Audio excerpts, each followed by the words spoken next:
Sejarah dunia pernah digerakkan bukan oleh senjata, bukan oleh emas, melainkan oleh sesuatu yang sederhana rempah-rempah.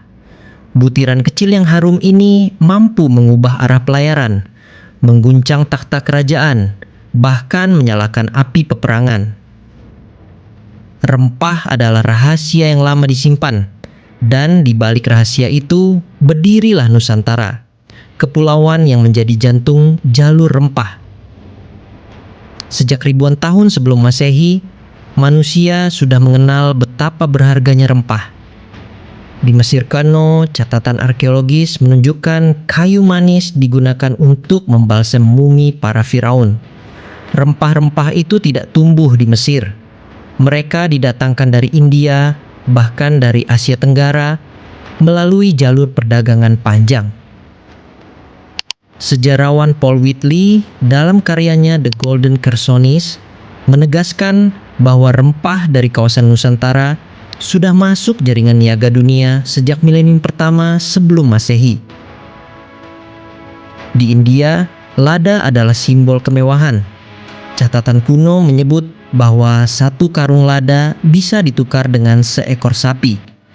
Sementara itu di Tiongkok, catatan dinasti Han sekitar abad pertama Masehi menggambarkan adanya perdagangan dengan negeri-negeri di Laut Selatan, Nanhai, yang tak lain adalah jalur menuju Nusantara.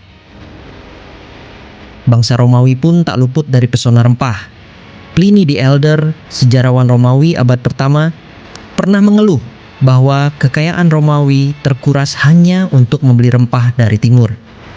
Lada, cengkih, dan kayu manis bagi mereka bukan sekadar bumbu, melainkan tanda status sosial. Lalu di manakah sesungguhnya jantung penghasil rempah itu? Jawabannya ada di Nusantara. Maluku adalah satu-satunya tempat di dunia yang menghasilkan cengkih dan pala terbaik. Pulau Banda menjadi pusat pala, sementara Ternate dan Tidore menjadi pusat cengkih. Sumatera memiliki kapur barus dari barus yang sudah disebut dalam catatan Arab sejak abad ke-9. Jawa menghasilkan kayu manis, jahe, dan beras. Dari Kalimantan dan Sulawesi mengalir gaharu dan cendana yang harum. Kerajaan besar Nusantara tumbuh karena menguasai jalur rempah. Sriwijaya pada abad ke-7 hingga ke-13 mengendalikan Selat Malaka, jalur utama perdagangan. Majapahit di abad ke-13 hingga ke-15 menguasai pelabuhan-pelabuhan strategis, memastikan arus rempah tetap dalam genggaman. Sejarawan George Coedes dalam The Indianized States of Southeast Asia menyebut kekuatan kerajaan-kerajaan ini justru lahir karena kontrol atas perdagangan laut, bukan hanya kekuatan militer darat. Namun, di balik semua itu, ada rahasia yang sengaja dijaga. Para pedagang Arab, Persia, dan India yang menjadi perantara tidak pernah mengungkapkan dari mana asal cengkih dan pala. Mereka bahkan menciptakan mitos-mitos menakutkan. Konon pala dijaga ular naga, atau cengkih hanya tumbuh di gunung yang dipenuhi burung raksasa. Tujuannya jelas, agar orang asing tidak berani mencarinya sendiri. Sejarawan Freeman Grenville dalam The Spice Trade of the Roman Empire menulis, rahasia inilah yang membuat rempah bernilai fantastis lebih mahal daripada emas. Di kota-kota pelabuhan seperti Malaka, Aceh, dan Gresik, rahasia itu disembunyikan rapat. Jalur rempah bukan hanya jalur perdagangan, melainkan jalur peradaban yang hanya bisa ditempuh oleh mereka yang memahami peta rahasia Laut Nusantara. Semua berubah ketika bangsa Eropa datang. Tahun 1511, Portugis merebut Malaka di bawah pimpinan Afonso de Albuquerque. Dari sana, mereka mengirim ekspedisi menuju Maluku.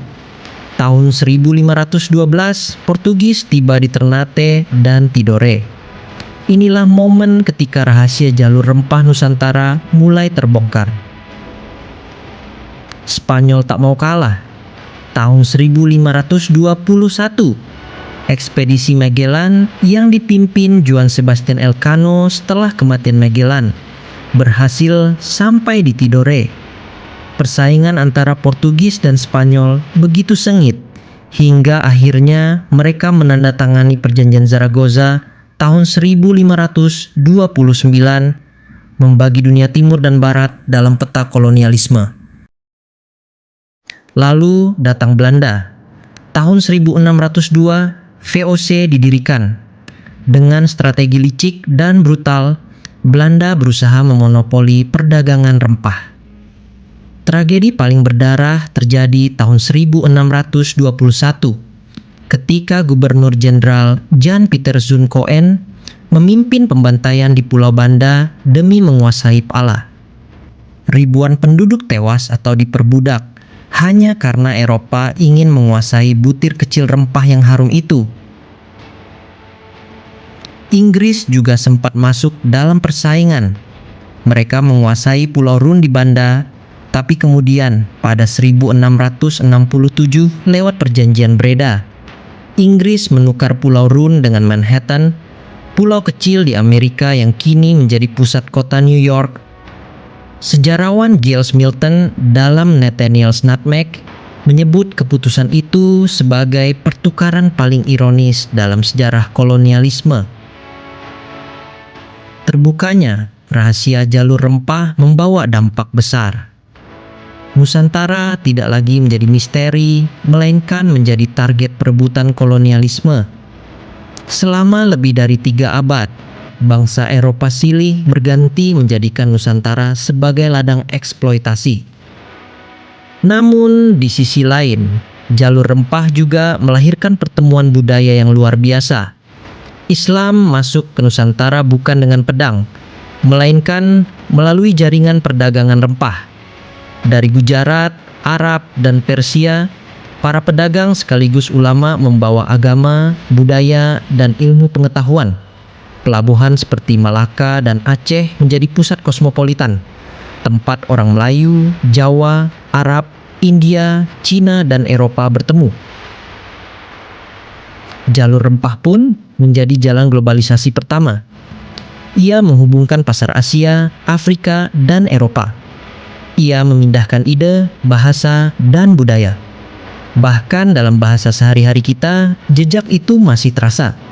Kata pala yang kita pakai kini berasal dari bahasa Portugis nos moscada. Kata lada berasal dari bahasa Sanskerta marica, lalu menyebar ke Arab sebagai filfil dan ke Eropa sebagai pepper. Warisan jalur rempah masih terasa hingga hari ini. Pemerintah Indonesia bahkan mendorong jalur rempah sebagai warisan dunia UNESCO. Sebab jalur ini bukan hanya tentang perdagangan bumbu, melainkan tentang pertemuan peradaban. Ia adalah bukti bahwa Nusantara pernah menjadi pusat dunia. Butir kecil cengkih dan pala pernah mengguncang kerajaan, menjatuhkan kota, dan memicu lahirnya kolonialisme. Namun di balik semua luka sejarah, jalur rempah juga melahirkan kekayaan budaya dan identitas yang kita warisi. Dan hari ini, ketika kita menatap masa depan, rahasia jalur rempah bukan lagi sesuatu yang tersembunyi. Ia adalah kisah tentang Nusantara, tentang kita yang pernah menjadi pusat dunia.